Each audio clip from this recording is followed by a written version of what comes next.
All right, everybody. Auburn wins another basketball game by 15, another double-digit road win. Only the fifth time ever that Auburn's won back-to-back SEC road games by double digits. Like, I know LSU and South Carolina aren't great, but an 81-66 win. Jackson's out today, but rejoining the pod, Ryan Norman is here. Good win today, Ryan, right? Like fifth in a row. Feels good. Yeah, it feels great. As I said before we started recording, good teams win, great teams cover. We were 12 and a half point favorites and covered that at the end. But yeah, it was such a good game, and it was good to see us playing a little loose, Mm-hmm. especially on the road. Um, Most teams in the past, when they started making that run to cut it to 10 in the second half, you know, we I think a lot of us saw that and we're like, oh boy, here we go again. Because even some of our great teams in the past on the road, in games that we should be winning, we should be dominating, we were let that slip away because they went on a run and we just gave away possessions and things like that. So it was great to see us finish this thing out, finish it with the double digit victory. And it's this team is getting it done on the road, which is crazy Yeah. and exciting moving forward. Yeah, man, it's been as good of a response to that Georgia game as I think any of us could have hoped for. We know the first half Oh of the yeah. schedule was easier, but feel really good being what is it? Is it 6-1 now? Yeah, 6-1 in the SEC. That's as good as again, you hate losing to Georgia. I hate losing to Georgia. We all hate losing to Georgia. We'll get our chance to try to avenge that here shortly. But another good win. Auburn jumped out early, 9-2, I think, and built a double digit lead in the first half, got up by like 25. It felt like it was going to get out of hand. And you're right. Like South Carolina got back within 10, I think, with 8 minutes left. So it was they were kind of inching their way back in. And then Auburn had this great answer. Outside, but I want to start with just, I feel like the identity of this team is so solidly in our first shot, half court defense that just continues to be so difficult for other teams. South Carolina was held to 22 in the first half. Got a little, loose in the second half. GG Jackson decided to show why he's going to be an NBA player, which was glad we had a big lead to withstand that. But you haven't been on the pod in a while, but you've been watching all these games. Like, what are you seeing that is leading to the? Agree with you. The confidence, the roles seem to be kind of filled out now. The camaraderie seems to be there. Of course, winning helps that. What are you seeing that's made the difference the last few weeks for Auburn? Yeah, that's a great question because I think it's a couple of things that are just kind of meshing at the right time. I think the biggest thing, in my opinion, is the usage of Allen Flanigan and the ability for him to be more comfortable with the ball on offense. There's a lot of, I think, since the Georgia game, they really got to work. They held that team meeting, and they switched some things offensively, which I think has helped both on the defensive end and just getting more confidence and good looks offensively. They're starting Flanagan at the very top and letting him drive with authority. And that has, I think, changed just a lot of different things about the offense. And you know, it's provided a lot of confidence. And, of course, we've had some stretches of teams that we played that have allowed us to do that, which I think is great because honestly, at this point, the real season starts. We really get to see what we're made of. Um, I think that Georgia loss was maybe the best thing that's happened to us so far. The USC loss was tough, and we rebounded after that, but we got exposed in that Georgia game, and I think our coaching staff and our players saw that, and they went to work, and we have seen some great results from that. And I think it's done nothing but help build back the fan base's trust. Yeah. Those that don't, understand the game as much and as well, and just want to go for wins and losses, that is what it is. But regain those people's trust back to get behind this team and realize, hey, we're not flashy, we're not great, but we can do something good. And it's all about when you can start playing well. I think we're at that point right now. Well, and you can win a bunch of games in college basketball with a bunch of good veteran players if you play defense hard and you rebound well and you take care of the ball. And, Yeah. Auburn's doing all those things. I guess You know what's go ahead. Yeah, sorry. You know what's we could get into the box score and stuff here in a moment, but just kind of talking about where we're at in the season right now.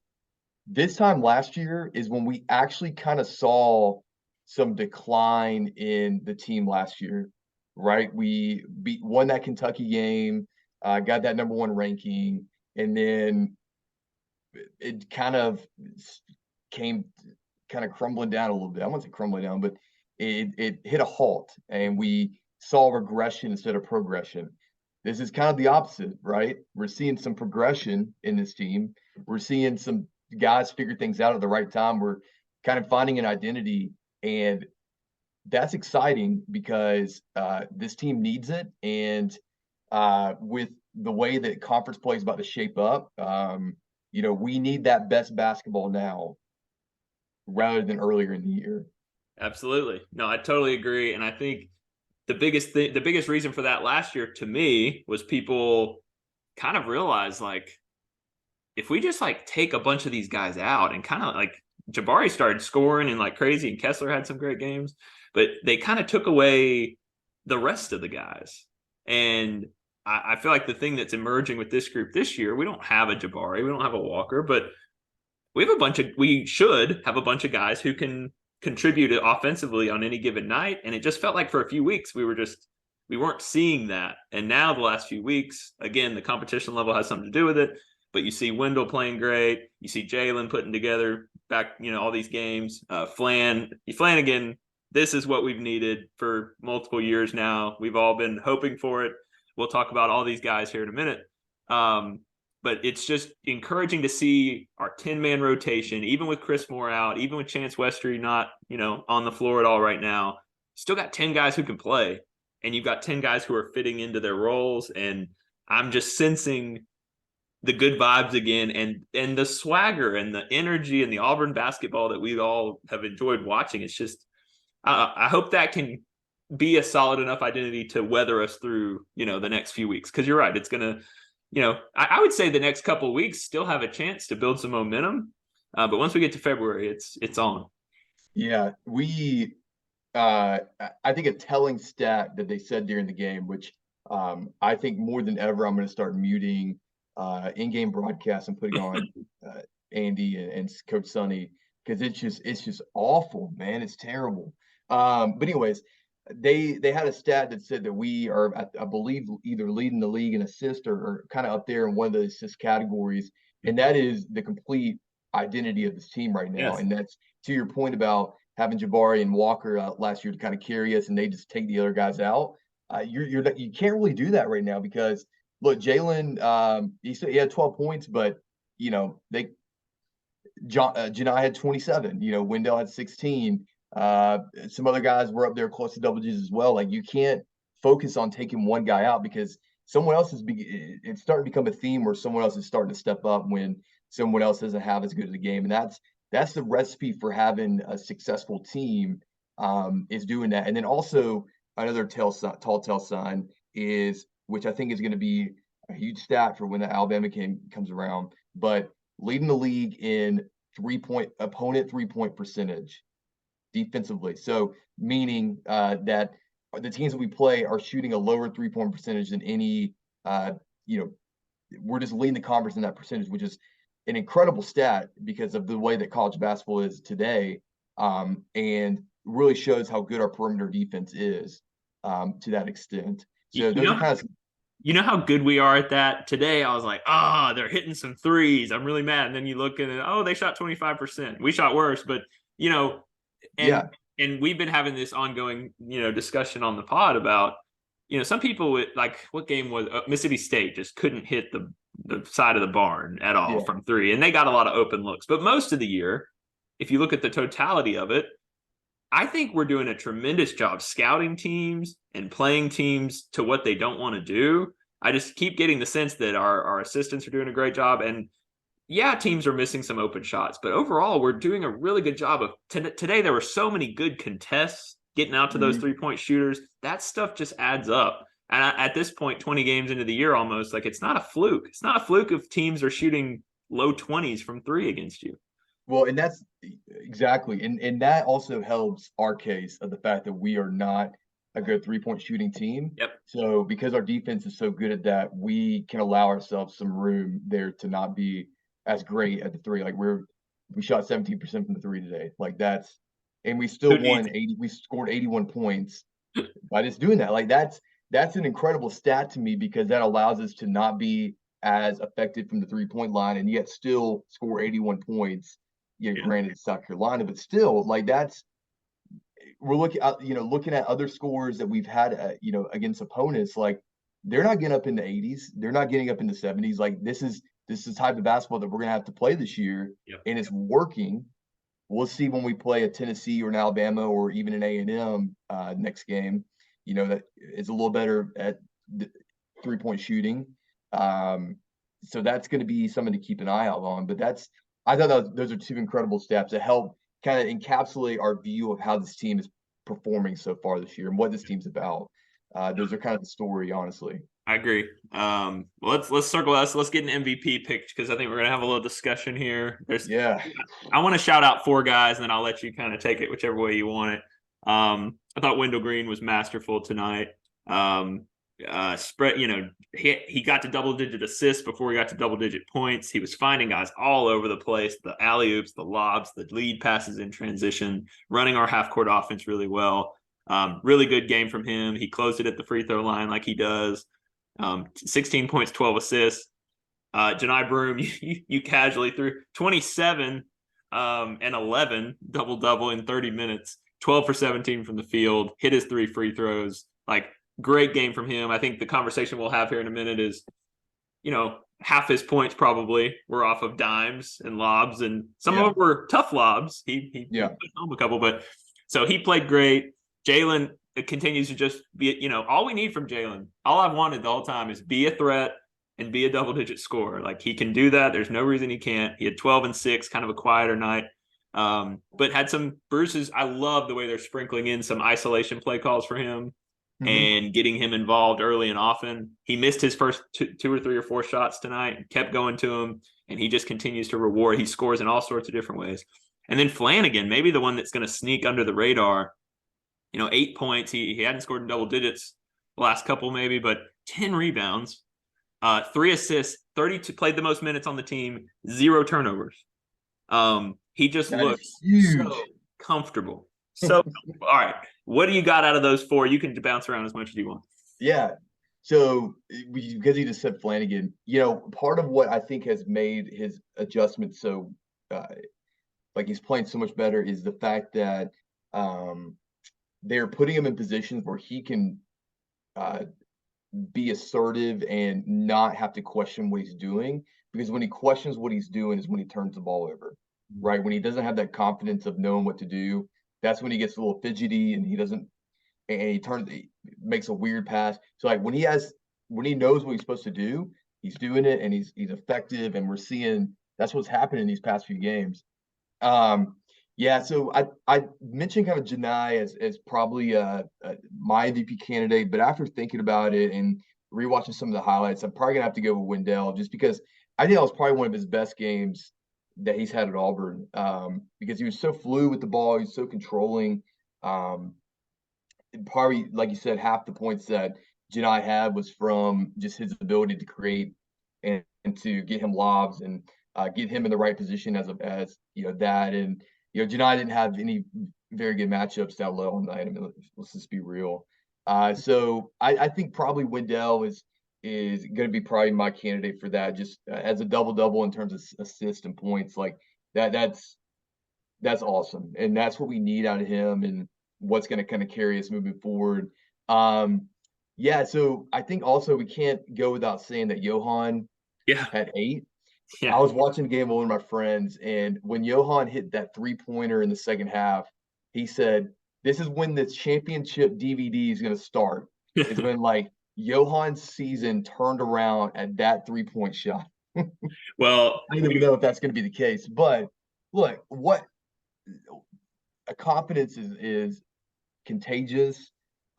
he was taking those threes with confidence, and none of them looked off, none of them looked bad. Like I don't know. I mean, if he can be effective that way and just maybe something clicked, who knows? It probably not. I mean, he might get in the next game, think he has the green light, and then break a couple shots and he's back on the bench. But it was so good to see him get a good open court dunk, a couple threes, and just look more comfortable. That's what we can see in terms of progression that we need. Yeah. I think a couple other things too. I, KD, man, I don't know what to say about him. It's tough because I think we all want him to be good and we all want him to be effective, but he's just only 4 shots, 4 fouls, 18 minutes. I mean, it's just kind of becoming a trend a little bit. I will say this. I will say this about KD though. Okay. I think Jackson and I talked on one of the last episodes about, just from that shooting guard position, we're just not getting much. Now we're getting a lot more from the small forward position than we have been and we were, which is great. But I really think the more I watch the last few games, it could just be because we're winning and things are going well.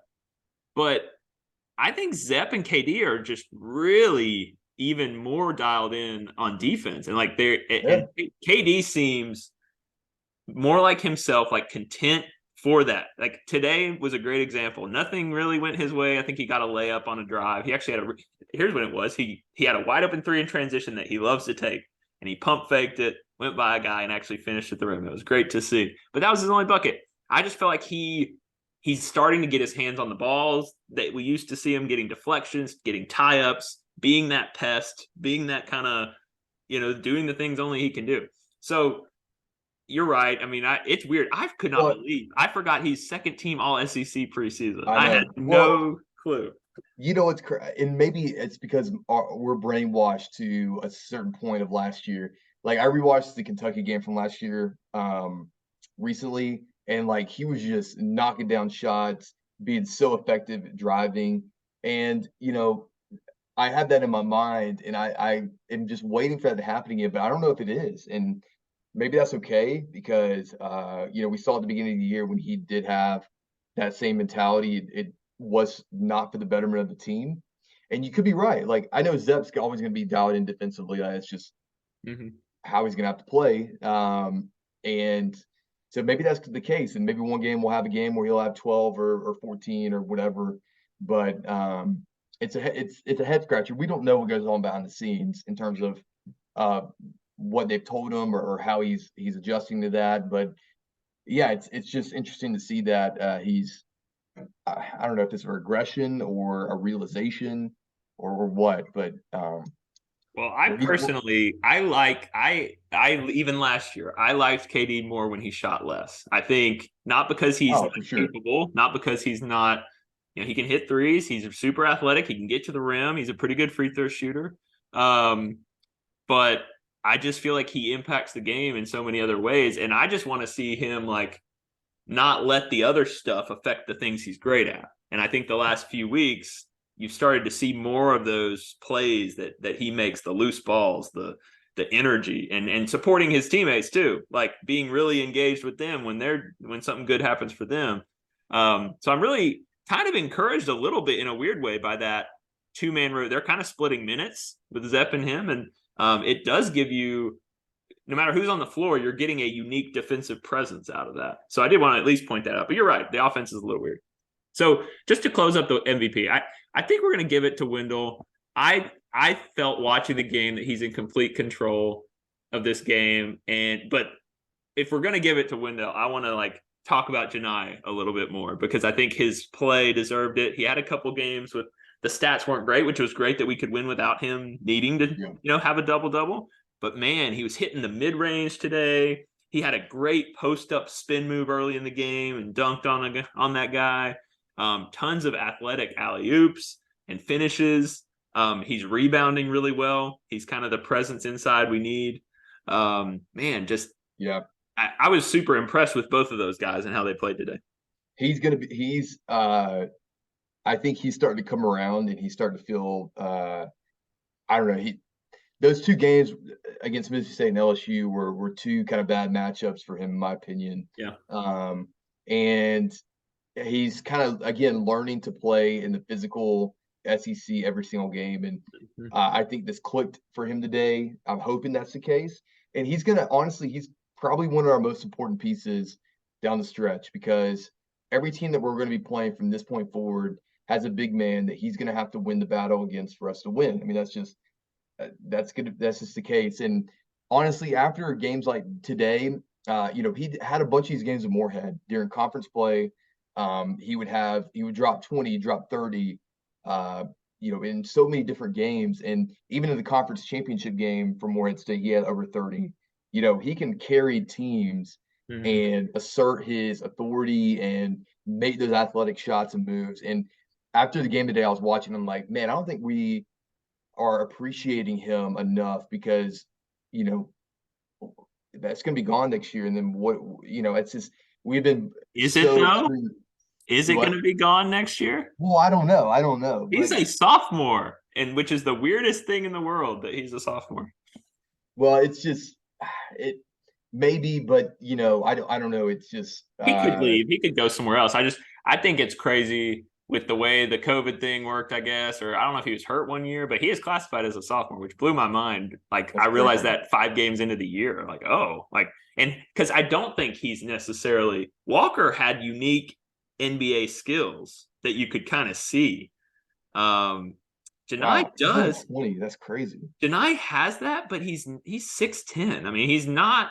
He's kind of a different style of player than what the NBA really is going to. So unless I he, could have swore he was a junior or senior. me Golly, that's too. crazy. No, we had the same thing happen on the pod. So if you've been listening to the pod for a while, you knew that hopefully already. But we had that live where we're like, what is that a typo? Is that right? So anyway, he could be gone, but I think your point is well taken. I don't think we appreciate him enough. I think he is continuing to settle into his role. I think it says so much about what the staff thinks about him that Cardwell is playing, 10 to 14 minutes and that's it. Because Cardwell's turned Well, into a really nice player. yeah, but yeah, but the way that Janai takes his team offensively is just We need that. that's the reason why he's getting 30. He's playing 30 minutes a Yep. game. Like Yep. it drops like yes, Cardwell's a nice player. He brings the energy defensively, but offensively, so far he's only good for alley blocks and putbacks. Like Yep. Yep. he's going to develop a back to basket game at some point. We just don't we can't rely on that to be And on this effective. team, we've got to have as many scoring options as possible. And I think you're For right sure. about that.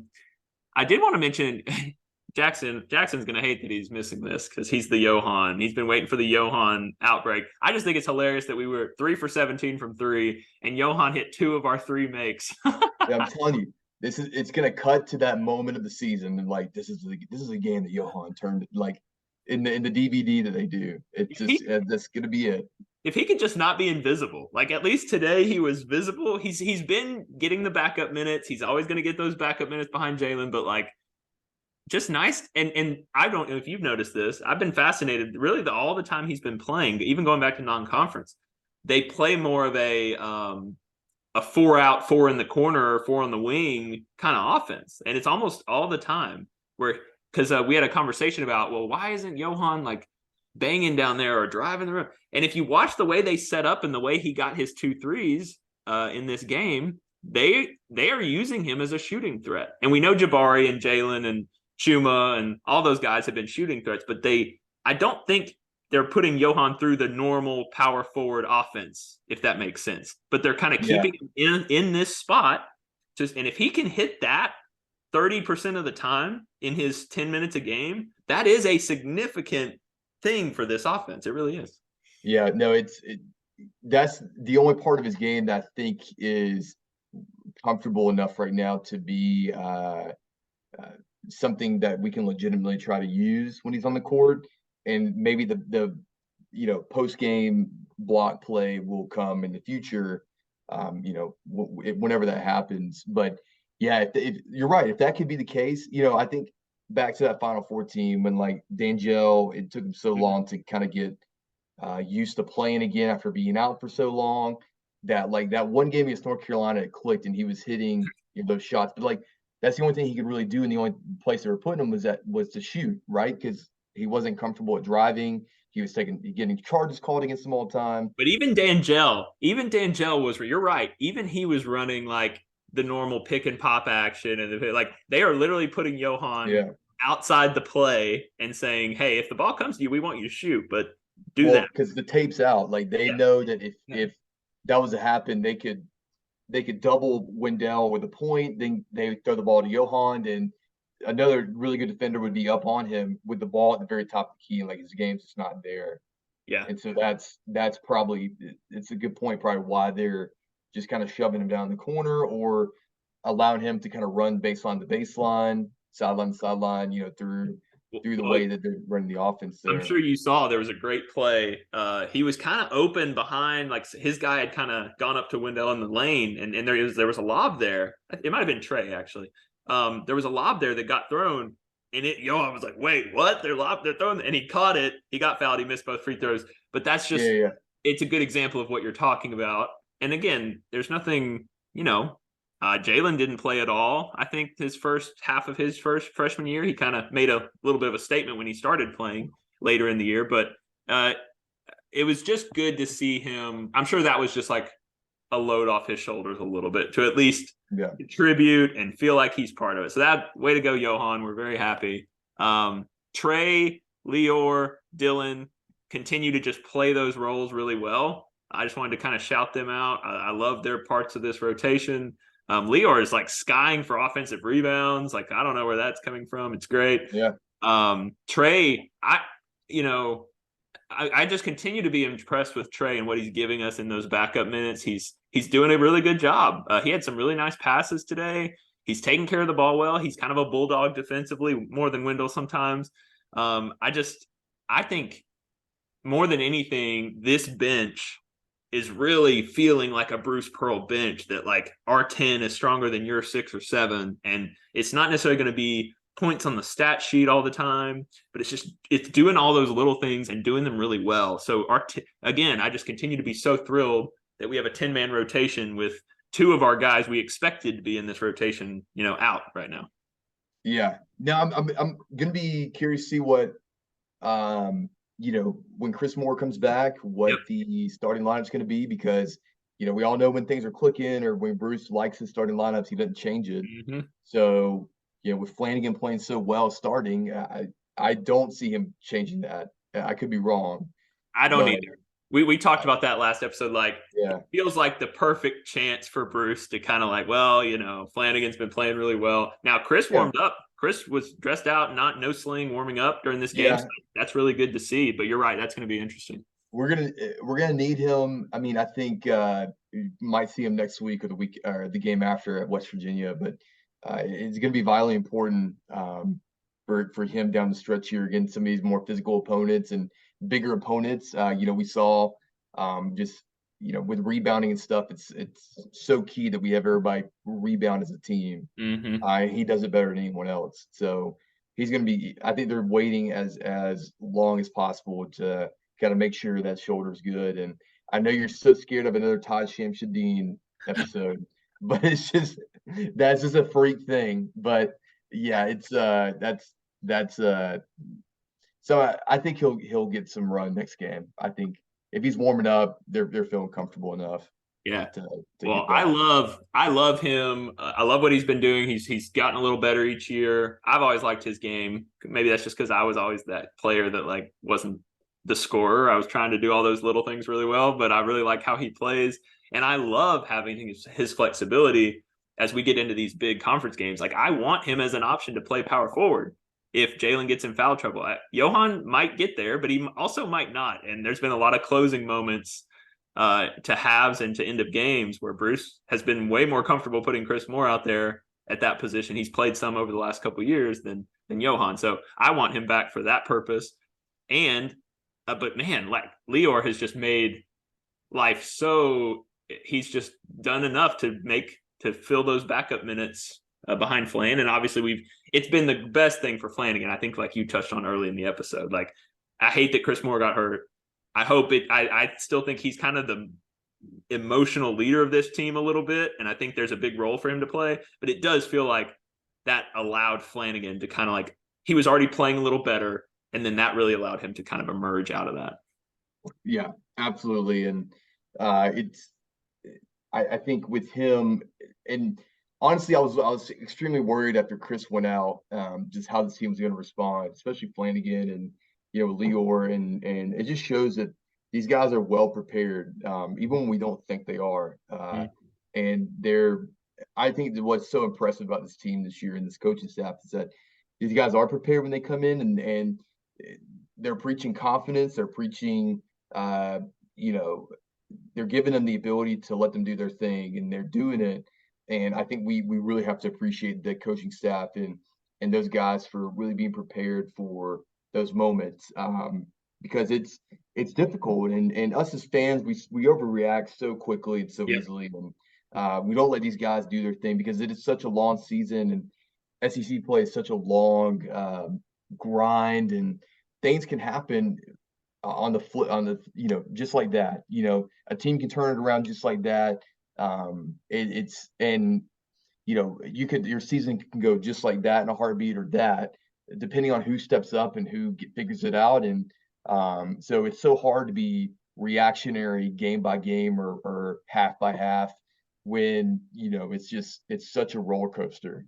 And we're going to be experiencing that here soon. I can promise you that. Yeah, absolutely. And I'm just so glad, and we'll talk about some kind of team stats and some of the things in this game, but you can't ask for much more with what this team has kind of been through. Have won, as of today, one quad one win against Arkansas. Yeah. But to be 16-3, 6-1 in the league, to give yourself some room to breathe, both for the tournament, for trying to be in the top 4 in the league, to get that double bye, for hanging in the championship race. Like, that's all I've wanted this year. I want to get to that Alabama game and be a threat. Like that's kind of, I want to get to that back end of the schedule and maybe have a chance. It stinks that Alabama's still 7-0, but A&M, Tennessee, and Auburn are all right there, one game back. So I'm just really glad that's where we are. Look, we're winning these games that in the past, I said earlier that we have slipped and let go in the past. We have like last year, for example, that Missouri game, that Georgia game, Yep. all those games that these teams are just they're way less talented. They're struggling, and we just let them keep in the game and gain confidence, and they pick us off, or they're right there, with a 1 or 2 point loss, or we win by 1 or 2, And so this team is impressive in that, and not getting those losses that are going to hurt us on our resume. It's massive, because you're right. Just having one quad one win is that'll fluctuate, and that will change as time goes on. But that's going to be key, that we do not have a slip up like an Ole Miss or an LSU, or some of those teams that are way less are not good, honestly, and would hurt us on that resume, because that's going to be huge when it comes to seeding and things like that. And just if you're not really into all that, I think the main takeaway, Joe Lunardi's great at what he does. Auburn's metrics have really ticked up. We're in the top 20 nationally in KenPom net. A lot of good, much better than they were a few weeks ago. Not just because we're winning, but the way we're winning. Some of those have taken into account margin. And I think we were a 6 seed going into today, and 22 nationally for him. So we're in a really solid position. We built a decent resume without any huge wins, but we're going to have our opportunities for some big wins, like we've talked about and coming up. So we're in a good spot. For this game, I mentioned 3 for 17 from 3. How about 27 of 43 from 2? 66% from 2. We got so many great looks, and I think it goes back to your assist thing. 20 assists on 30 made baskets is just awesome. It does feel like this team's sharing the ball better the last few weeks, and we need to get as many easy shots as possible. If it's in transition, if it's off a great play call, if it's off a lob for an alley-oop, if it's an open three-point shooter, that's why we're kicking the ball better. I just think if we're going to be bad from 3, and we're just going to have, maybe some games will be good from 3. We've seen that. We can hit threes, but it's really nice that we've built an offense, and these guys seem to have embraced, we can win from 2, and we have a lot of ways to score from 2. And I thought that was one of the big reasons why it felt like Auburn was so dominant in this game. I think it's because they dominated inside the 3-point line. Yeah, I mean, 46 points in the paint, 27 fast break, Yep. 9 turnovers. I mean, all those stats are. I had a coach one time that said if you get less than 15 turnovers in a game, you're like your percentage of winning is like over 75%, which is funny because South Carolina had 14. But just like for us, like that's such a key stat because we've had so many games where we turn the ball over almost 20 times, and Yep. it's so frustrating because we barely squeak the win out, or it's like, man, if we only had 8 or 9, like we could have won by almost a double digits. There's things like that are just that kill you in these type of games. So having that ability to cut those down, to have some fast break points, which I know we struggle with at times, just getting up and down the court and kind of playing at a different pace. It was cool in the first half. I don't know if we did as much in the second half, but we did. There were a little 2-2-1 full court zone out there a couple times. It didn't really do anything, but just allow us to kind of keep the game going, keep the pressure up. And that's kind of exciting and something that we've been missing out on all the year. And we just don't have the horses or the guards to do that as we would have in the past. But doing some of those things every now and then were cool. And also just kind of talking about just how the game went too, and like what South Carolina did on defense. I mean, they threw so many different defenses out there in zones, and part of the reason why I feel like Wendell deserved that MVP is just because of the way that we adjusted our offense to those zones and found the open man, found the backdoor cuts, the open threes, all that stuff just by the 1-3-1 zone that threw out, the 2-2-3, different things that I think were really were key in terms of like us adjusting to that, which in the past we've struggled with. And so that was kind of a cool thing to see us do today as well. It was noticeable when he wasn't on the floor. And it's, again, I'm not Yeah. like, not that Trey was bad necessarily, but just losing that veteran presence who's seen a lot of defenses. He sees those passing lanes, and he was just carving them up all night. It really did. It was in the half court. It was in transition. It was on the break. It was everything. So only other thing I would say about this game, you mentioned, for me, if I had to nitpick, turnovers is the key for this team. You said, I just wanted to echo that. We are not good enough offensively to turn it over 20 something times and survive most nights. We're just not. Keeping those turnovers, I would below 12. That's asking a lot against some teams, but that is something we can use. And I really feel like with our defense, if we can break even or win rebounding and win turnovers, that just sets up a lot of nice things for us. And I think that's the common denominator in a lot of these games, that we're winning comfortably.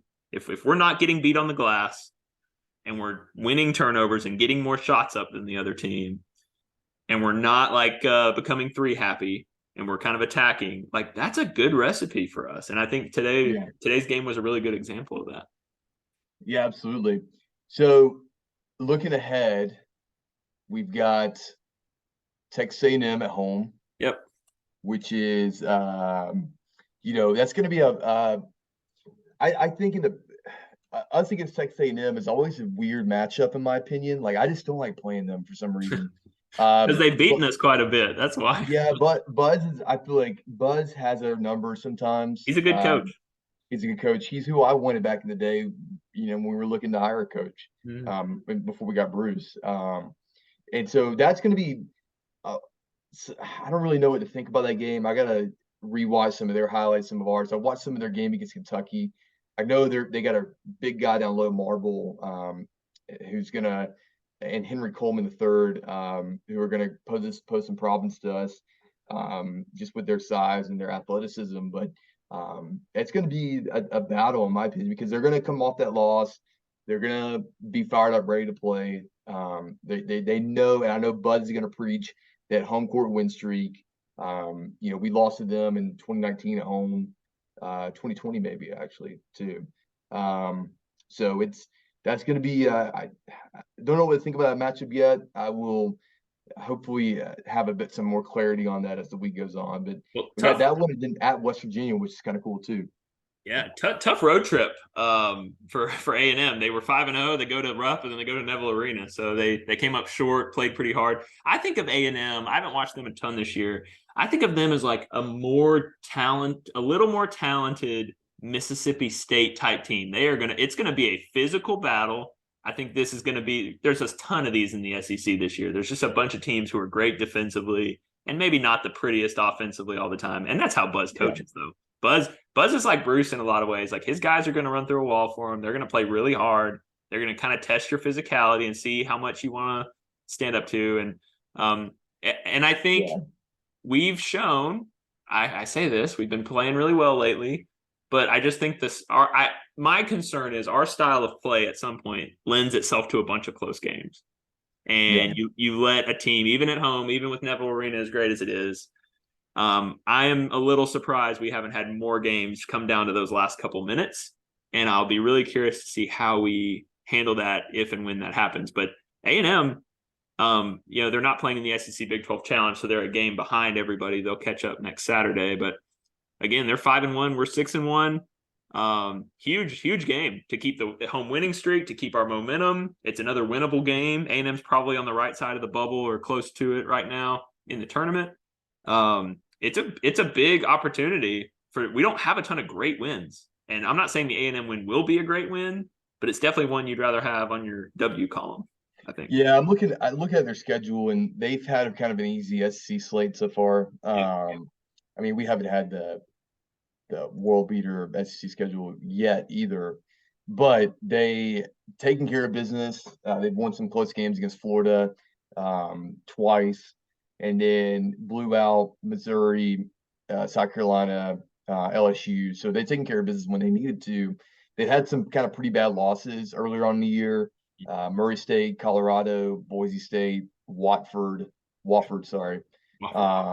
And so, I think they got a little dose of reality against Kentucky, and hopefully we can provide the same. And then if we take care of business there, we have a pretty good opportunity against West Virginia. They've not been great either in the Big 12. I think they are like 1-5, 1-6, or 1-6. They played So, Texas pretty tough today, but they have been losing a lot. They've lost a lot of conference games for sure. yeah, and they've got Eric Stevenson, who was at South Carolina last year, who could shoot, who kind of got in a taunting match with Derek Hall. He would have lost that big time. Yeah, so some really key opportunities. I mean, if we can win both those games and then, kind of go right into our toughest part of the year, or what kind of makes or breaks this part of the year, that's huge. We got Tennessee, then Georgia at home, which would be a huge game for us. Then at Tennessee, at Texas A&M, and then Alabama. So those three kind of games at Tennessee, at Texas A&M are going to be tough. So getting kind of hopefully 3 more in a row or 2-1 in these next 3 would be huge. Yeah. Going into that next slate. I think we have to keep approaching it the same way. It's great opportunities to. I mean, what are we 16-3 now?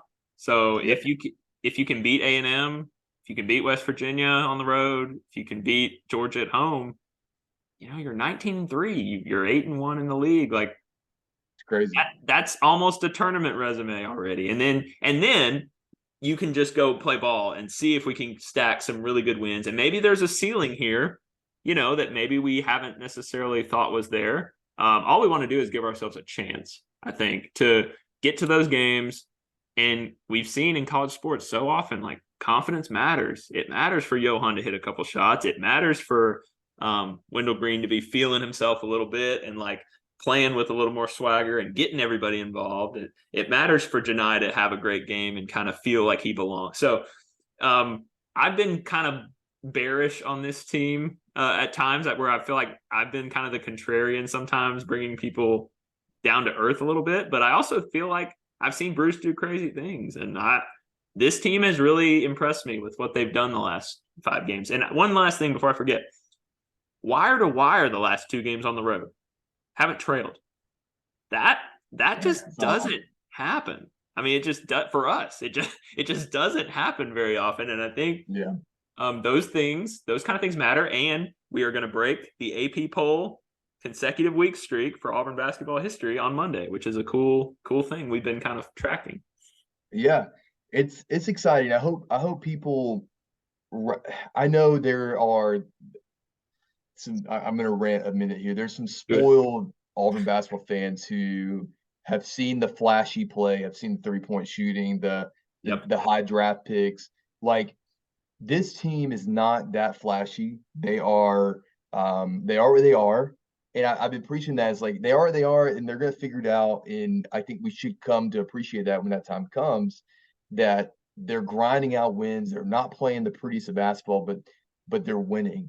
And this team is one of Bruce Pearl's masterpieces. If that's the case, because he doesn't have the talent that we've had in the past, but he's getting results, and that's all you can hope for in terms of a program in these quote unquote down years, right? I mean, after that Georgia game, everybody was throwing in the towel, Yeah. Yeah. well, we need the 5 stars, we need these guys. Like, they're still getting it done. I mean, you mentioned if we win these next 3, we're 19-3. That is absurd.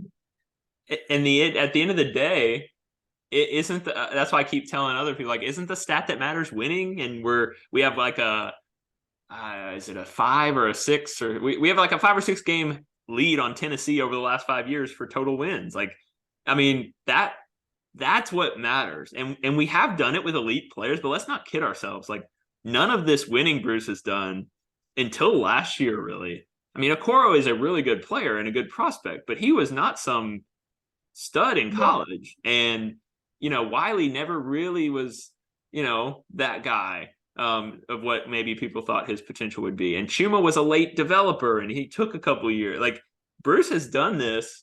He is very comfortable doing more with less. And I think people have Yeah. forgotten that. It's what he did at Tennessee for years. This does not scare him. Now, I think our shooting scared him at times. And I think the lack of, I just have to guess, you're a little more connected with certain people around the program than I am.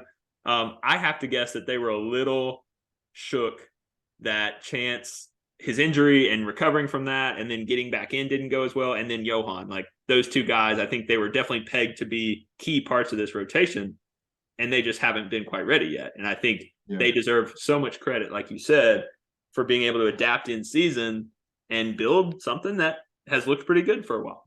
Yeah, it's just so funny because I hear people and they're like, yeah, man, we're slacking recruiting, and yeah, it hasn't been, it's gonna come around again.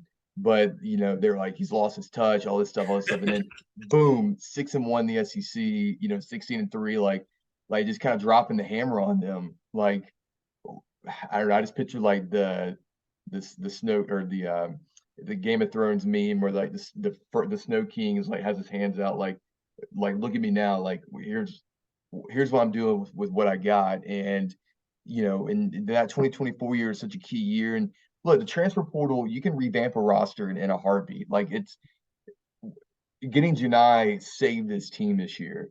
And it's so it happens. And so, but this team, they're doing what they're doing the most with what they got right now, and that's so exciting.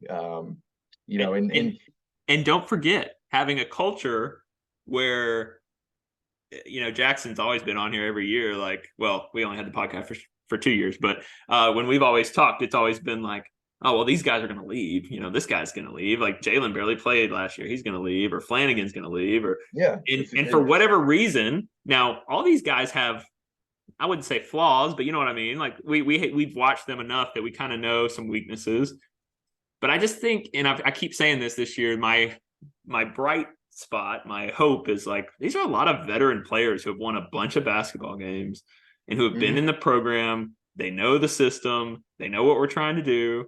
And there is value in that in college basketball, where there's not a lot of stability and there's all these moving parts. So I think the coaches also deserve credit for having some of these veterans that some people may not have wanted to still be here. But thank goodness, right? Like, thank goodness Flanagan is stepping up and Wendell's playing. Now, Wendell, the sad part about him is I think there's always going to be that question against elite competition if we see him play anything like this today against Alabama, against Tennessee, and he's done it in spots. I'm not saying he can't. I just think the end of last year, he really, he kind of hit a wall a little bit the second half of last year. And honestly, I think that's a big part of why we started struggling, like you mentioned. So I just think so far, I think the last 5 games have shown us why it's good that Bruce has kind of invested in those guys. Now, it may not be the team we all wanted to be cobbled together, but there is some value in that. Yeah, no, absolutely. You're seeing that in the transfer portal, NIL days, guys leaving, all that stuff. You're seeing the importance of stability, like you mentioned, and why I think it may help us in the end is helping us right now. Because after that Georgia game, this team this season could have plummeted. And in the past, it has, pre Bruce and other things. But for other teams too, like you see those bad losses happen, and then it just crumbles down. This team responded, and that's, I think, a true testament to that stability and the culture, and all those things that we've talked about too. And by the way, we're not overreacting. You watch those games if you're listening to this podcast. The reason the Georgia game could have been a pivotal down point is because of how bad we had played for 3 or 4 weeks. And we were winning. We were winning some games, but it was ugly. That Florida game was really ugly, and we survived. And you're right. Like, I think they do deserve a lot of credit. Real quick before we get out of here, quick review of the SEC today. Arkansas broke their losing streak, beat Ole Miss at home. Ole Miss lost morale. That's going to be Ole Miss is they're in last right now. They're Kermit's in trouble. They're not going anywhere. Vanderbilt went to Athens and won. That's Georgia's first home loss. So Vanderbilt 3-3 in the league. They're kind of sneaking around. Old Stackhouse has got some stuff brewing. Don't they have a big 7-foot center from like the Big Ten somewhere? I'm pretty sure. Yeah, he was there last year, I think. Yeah. Kentucky beat A&M. We talked about that. Tennessee went to LSU and won by 21. Kind of similar to what we did this week. Alabama was in a tight one in the first half, pulled away from Missouri without Kobe Brown on the road. And then Florida's up on Mississippi State by 9, almost halftime. So what the standings most likely are going to look like: Alabama at 7-0, Auburn and Tennessee at 6-1, A&M at 5-1, and then Kentucky and Florida at 4-3. And those are probably, I don't know about Florida. Everybody else probably going to the tournament. Most likely, if I had to. Kentucky, people had them on the bubble, but they're too good. I hope everybody had fun bashing Kentucky. I don't think Cal gets the most out of them, but they're still too talented to be as rough as they were for a few weeks. Yeah, they still have major flaws, from what I could tell, but they turned it around. They've bought in a little bit, and Alex Reeves has kind of saved them, honestly. It does give me hope that they went into Knoxville and won like that, because that can, like you said, Kentucky's not great, I don't think, and maybe maybe it's some hope for us. So, yeah. Any other thoughts on anything Auburn basketball related? It's been a while since you've been on the pod. Thanks for jumping in today. Yeah, no, I think this team just keeps grinding, and I'm excited. I hope that we don't have a letdown Wednesday. It's our first kind of late game of the year. Well, we've had a couple 7:30 Central, but 8 p.m. on a Wednesday, that's always so tough for the home crowd, and just anybody watching that game. Those are brutal. So I know the students will show out. I've been to a few games at home, and it's been just such a good environment, and the students are just showing out game by game. And I love how there's such a good student association, which I always thought was kind of weird, being a college basketball purist, and going to games as a student when I was like able to walk in and at tip. How like there's a student-led government association, because like it's so cool that now they are able to plan like these events and nights to like do the bucket hat, or the 90s. Like the 90s night was so cool in the arena.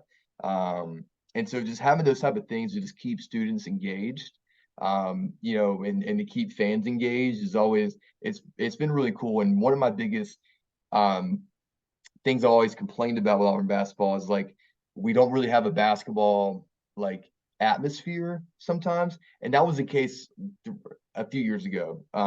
Like the pep band always played the same songs, the cheerleaders always did the same things, and like that has evolved over the past 2 years. Whereas this year it's like a totally different level. So I've read in my tickets, I've always written a review about that, and finally I'm like, they finally heard me.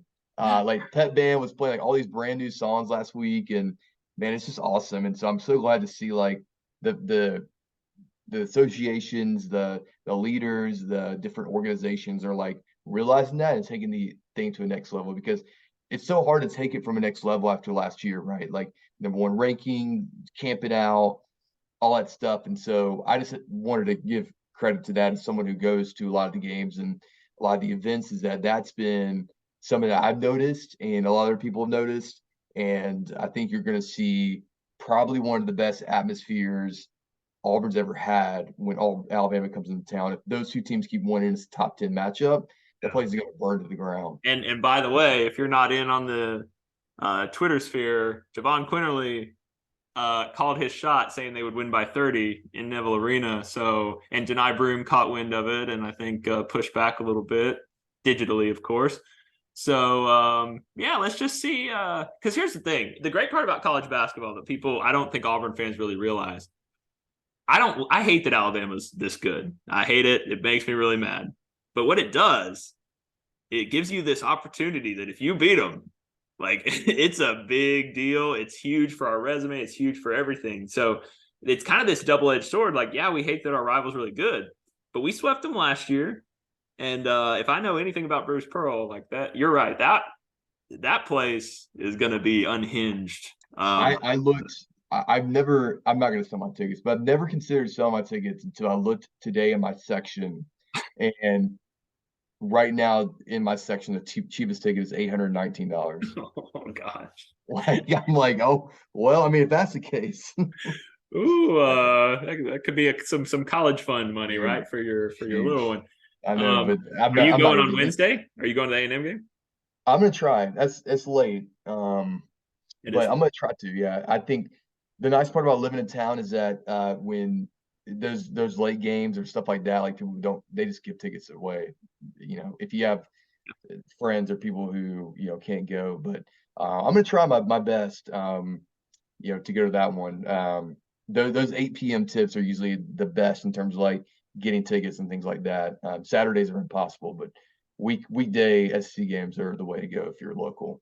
Yeah, and again, I'll just keep hammering the drum. If you are not local, I know for me, I live in Nashville, Knoxville. There's still, I'm going to keep plugging the Greater Nashville Auburn Club.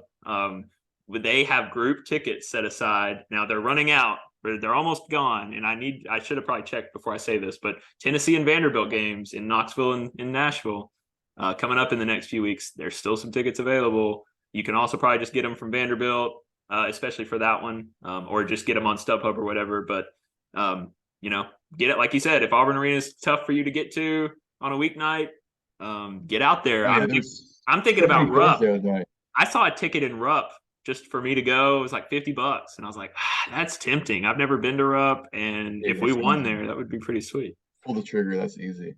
Yeah, well, it's a Saturday. Again, it's Saturday. You got to like make plans to go. So those three are all. I'm definitely going to Vanderbilt, maybe Tennessee or Kentucky. So everybody find your way to these games. Great to see the crowd in Columbia.